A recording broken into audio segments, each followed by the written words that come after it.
Kotaku has a new editor-in-chief. Not new, this is about 2 weeks old. And their open letter to the community as to what they're trying to do with Kotaku, their new editor, Patricia Hernandez, I thought was really great, really thought-provoking.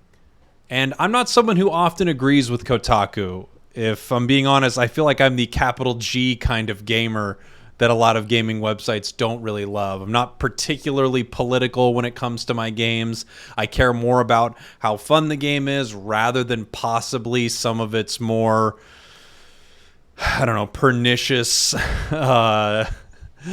tones or themes inside of a game. Not that that stuff isn't important. It's just not the thing that's most important to me. But man, this letter from her really got me thinking a lot. It got me thinking a lot about gaming, our interaction with it, and my interaction with you, and of course, my interaction with the larger gaming community as a whole. So I wanted to read you some parts of it and give you some thoughts on it.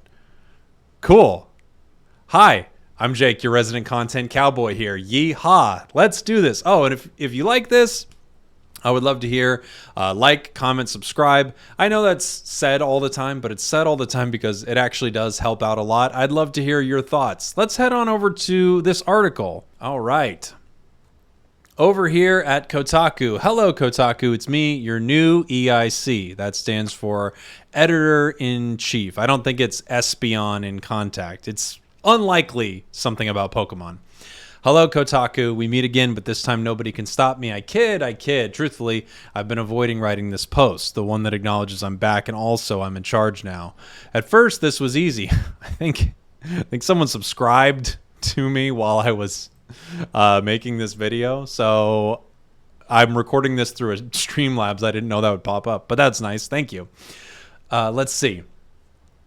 It's a scary proposition to write this post because it means laying out my vision for the site, and writing it down like this means that you know what it is that I want to do, but more crucially, you get to judge if I'm living up to the standards that I set out. That's terrifying because what I want for Kotaku, figure out how to read, Jake, isn't just ambitious. Of course I want more readers. Of course I want to publish fearless writing, criticism, and reporting. And of course I want to foster a community where everyone feels welcome. Somehow that's the easy part. Many of these things are a continuation of what Kotaku is already known for.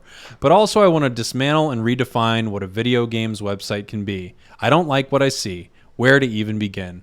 And here we start getting into the meat of the article. And again, I think there's so many good thoughts here. It makes me think a lot about what I'm doing with my channel. It's something I've, very recently started. I hate that nearly every website's day-to-day is predicated on the release schedule and news cycle set by publishers. Yes, so true. I hate the coverage cycle of big budget video games and how a game is never more important than when it doesn't exist yet or when it's just launched. Especially, for me on YouTube, this is so true because there are lots of things I want to talk about, and I try to make sure that I keep that in mind for this channel, that there are things I want to talk about, things I feel like could get an audience and I'm interested in, and then there are things over in this category that I don't really want to talk about but are popular. I try to stay away from don't really want to talk about, and I try to spend my time equally between things that I know are very niche and might not get a ton of views or interest, possibly like the video you're watching right now, and then other things that I'm also interested in but I know people are interested in too. For instance, right now, I'm very, very interested in Pokemon Unite, and people are searching for Pokemon Unite because they're very interested in it. I'd be talking about it regardless, but of course it's top of mind that, hey, a Pokemon Unite video will probably do a little better than me talking about Monster Train on Xbox Game Pass. So I feel like you need a little bit of both. I hate that so much of what video game websites consider worthy of coverage is often written for a specific type of presumed reader. Does not matter if a website is considered progressive. It says everything that when writing about certain issues, video game websites often have to take care in explaining basic concepts like racism is real. Again, I get that racism is real, but I also understand what they're saying. This part of the site really isn't for me, I don't think. At some point, having to explain power dynamics, no, that's not what I'm interested in. Yeah, I'm literally in real time showing you. That's not what I'm interested in. It's not a matter of being woke. It's a matter of survival. So Patricia's saying that they have to evolve to a site that is more inclusive, because talking to capital G gamers, which they mention a little while lower, doesn't pay the bills either, and it doesn't help the site really grow. She talks about worshiping the fickle SEO gods. Yesterday it was Facebook, today it's Google, tomorrow who knows. Yeah, I don't know anything about that. I think I know the basics of it, which is what I do is I sit back and I go, I think a lot of people are searching for this. Am I interested in it? You know what? I don't even do that. Let's be honest. What I actually do is I go, I am interested in this. Are people interested in it? No. That's unfortunate, because I think I'm going to talk about it for a while. But if it happens to get a little, excitement around it, maybe I talk about it for a little while more. That's kind of what I do. I guess I'm really behind on SEO and figuring out how to harness that. Let's see. Hilariously, gaming websites fail the capital G gamer repeatedly too. The perpetual focus on what's coming next is not compatible with the idea that we are here to cut through the hype. Don't pre-order games, we say, while dutifully covering the big event that exists to get you excited about the next big thing. Meanwhile, advances like Game Pass destroy the release cycle modern gaming websites have relied on for years. What's new and shiny has no bearing on what will actually take off with the public, as evidenced by Among Us. Yeah, it's true. It's so true. And, something she's talking about that's just so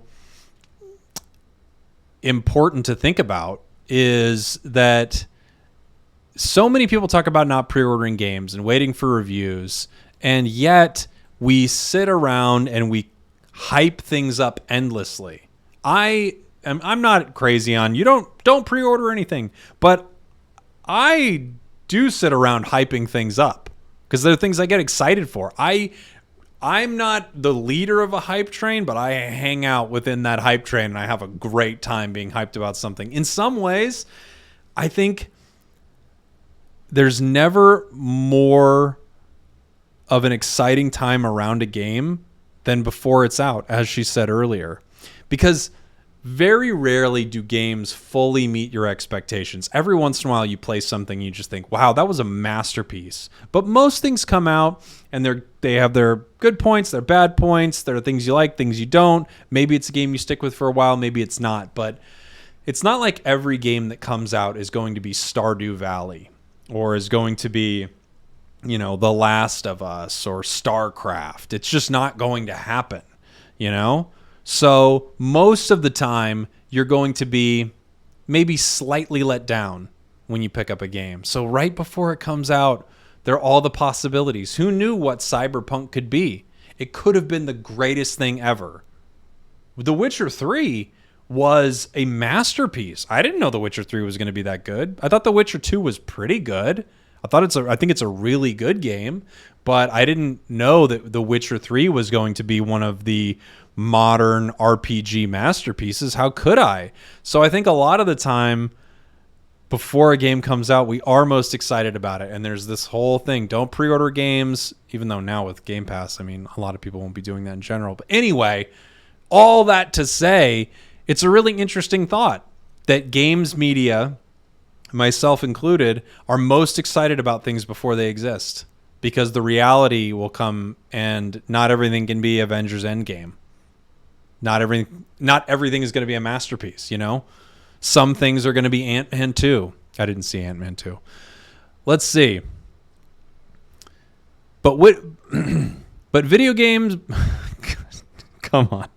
But video game websites as they exist now cannot truly keep up with our subject matter. Games are now designed to take up as much of your time as possible, sometimes even punishing you for not logging in daily. Being up to date on certain big games is a job unto its own, only achievable if you focus solely on that title alone, or at least only a few of them. But the mandate of a video game website is to cover widely. We have to make choices about which games we dig into and which games we cover more casually. Man, this is so true. I feel like there are parts of, again, this article that really aren't for me, but there are huge parts of this that just speak to me on such a deep and fundamental level. What is this thing that is happening in gaming now where you get one game or something like that? You're someone who plays Destiny. You're someone who plays Fortnite. You have one game, you've got your daily logins, you've got your weekly quests, you've got this, and you can't play it enough almost. It really does feel like a job. I just feel like so much of this Kotaku thing this nails it so hard in so many ways, and I really love a lot of what she's saying here. Vying for relevance versus dwindling time is sometimes only the start. Writers, especially those with marginalized identities, often have to grapple with nonstop anger. Anger over suggesting that video games reflect the real world in any way, shape, or form. Anger that we get paid to do something many people would gladly do for free. Anger stoked by influencers who need to make you believe games journalists are awful and they alone have your interests at heart. I love that. That's like a fun little dig there, but, that's tit for tat. Let's be fair. That's like they're firing a shot over the what did they say? Over the bow? I don't know. It's something about boats. Where they kind of fire a cannon shot. But that's basically like, hey, these YouTube influencers, of which I am not. Let's be fair. I don't have anywhere near the following to be considered something like that. But these YouTube influencers want you to think games journalists are terrible. But actually, they're doing constant propaganda to make you feel like they're the good ones. It's just I think both sides are participating in this a little bit. Let's say that. Anger fueled by 4 years of constant propaganda that mainstream media is fake news and not to be trusted. They go into a lot of things here. Anger that the news we report sometimes doesn't present video games and its communities in a positive light to the wider public. Yeah, that's always tough, right? Because this is something I've just been thinking about a lot lately too, is whenever I make a video that's even somewhat critical about the smallest aspect of something in a game, the people come out of the woodwork to fight you. It's really, really weird.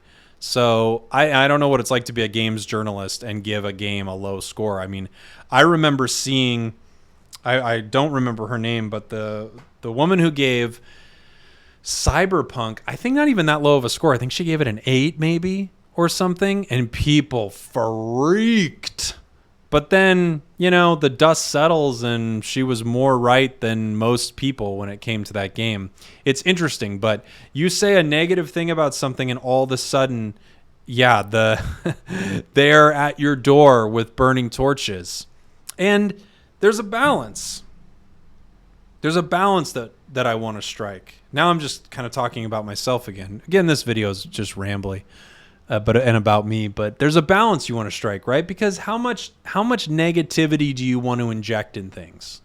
But then, on the flip side, how much honesty do you feel like you need to inject in things? What is the value of you just going, man, I love it. It's a new game. Remember when they had I used to subscribe to things like Nintendo Power. It was like a Nintendo magazine. So it's like Nintendo, everything on Nintendo is great. And it's good because I want to get excited about things. But sometimes I do want to see a review from someone who goes, I really had problems with this game. Here are serious things that are wrong with this game. And here are reasons why I think maybe you shouldn't purchase it, or you should at least wait until the game's ready. Because just because we're excited about games also doesn't mean that we owe games companies a bunch of money and undying loyalty and admiration. We don't owe them that. We don't owe them this feeling of, oh, they can do no wrong. The only thing that's wrong are people who don't like this game. It's an interesting thing. It's a fine line, because I want to spend time having fun and liking games and being excited about games. And I also want to be truthful. And sometimes those things are at odds. They can be. And obviously what that means as a whole, of course, is, spend more time doing what you like. I think that's important. Spend more time talking about what you like. But if I'm playing a game, for instance, I play a lot of auto chess. I really like auto chess. And if I'm playing auto chess and a new update were to come out and completely break the game, a game that I really, really like, I probably would rant about it. I'd rant and rave about it because it's something I care about. So, yeah, interesting. What a God, this is just it's such an interesting article. I'm just sort of meandering around it, but it when I first read it, which was a couple weeks ago, I might have been on vacation when I read it, or just about to go. It got me thinking a lot. It got me thinking a whole lot. She talks about the hate that you get. It does suck when you just get haters because haters isn't even the right word. Sometimes it's legitimate criticism, but other times it's people going, "You don't say words correctly." Yeah, thanks. I already know that. I already know. So she talks about people, having thicker skin, but they shouldn't have to have thicker skin. It shouldn't require bravery to write about fucking video games. Although, in some ways, putting a real opinion out there and being honest, it does require some bravery because you're going to get criticized. Literally, if something is coming out, I've had this happen a few times on my videos. If something is coming out and you don't think it looks good, or you've played the beta and don't think it looks good, you've played early access and you have some problems, you just telling the truth about that is going to get a negative reaction. It will. It just does. I want Kotaku to reflect things that are real. I want to print stories that you'd be able to tell a friend about in a bar, even if they don't play video games. The way that we talk about games on the site should be the same way we talk about it in an actual conversation. I do not care if the language or attitude on Kotaku appears proper and respectable. F that. Games are human, and so are we. At any time there's a discrepancy between what we actually think and what lives on the page is when we betray not only our readers, but ourselves. I feel like so much of this is such an inspiring article. I could just keep going and going and going, but I'll just leave it with her final thought. I believe a different type of video game site is possible. I hope you want to believe in that too. While I don't think Patricia and I line up on a ton of things, and I say that because I'm not. My channel isn't becoming, the woke channel for gaming. It's just not who I am or what I care about in this space. But this idea of reimagining what you're doing could be, I think is inspiring. And I just took a lot from this article. So that's why I wanted to make this video, because I think it's really great. And I wish them the best. I do. I hope whatever they do is unique and awesome and their own vision, even though I will often read Kotaku articles about how the Xbox has too many holes in the top of it and you shouldn't have a PlayStation because Trump is president. And I just think, woo, I don't know what's going on over here. But I hope whatever they get to make is what they really want to make. Boy, I worded that poorly. Anyway, it's just a long ramble, but it's something I've been thinking about a lot. What do I want this thing to turn into? I've started creating this little YouTube thing, and I don't know what it is yet.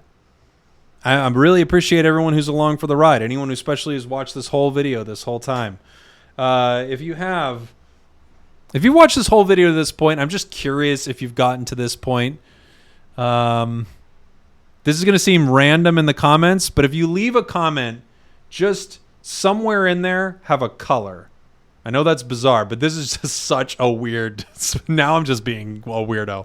But if you want to say something like, I really liked your video. Sometimes I feel blue, but not when I watch this video. Does that make sense? Now I'm just being dumb. But I'm just curious who made it all the way to the end. Thank you all for watching and listening. I love you. I'll see you next time. Thank you, Patricia at Kotaku. That was a great read. Goodbye. Mwah.